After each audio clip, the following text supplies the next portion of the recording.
এত লম্বা কবরের জিন্দেগি কেমনে পার হবেন বলেন তো? নূহ আলাইহিস সালামের জামানায় যারা মারা গেছে তারা আজ কত হাজার বছর কবরে পড়ে আছে।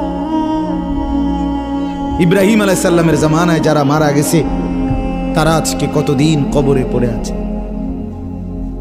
হ্যাঁ, আবু জেহেল আজকে কত বছর কবরে পড়ে আছে? 1450 বছর, আরো বেশি, 1450 বছর ধরে পড়ে আছে কবরে।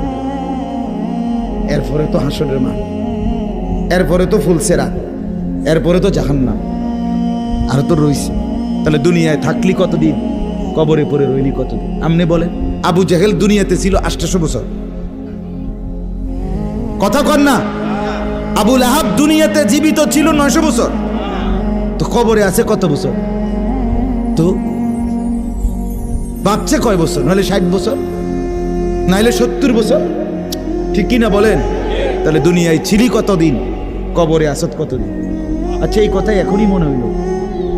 হ্যাঁ, এরপরে তো সামনেরটি রয়েছেই মিয়া, এখনো তো কিয়ামত আসে নাই, এখনো তো ইসরাফিল ফু দেয় নাই। একবার ফু দিবে, সব কবরে যাবে, আবার ফু দিবে, হাসরের মাঠ কায়েম হবে। আবার হাসরের মাঠের একদিন, খোদার কসম এই কোরআনে আল্লাহ বলছে, হাসরের ময়দানের এখন একদিন, প্রতি একটা দিন কয় ঘন্টা?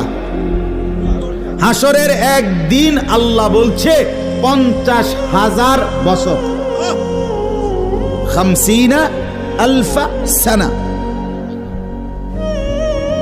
50,000 বছর।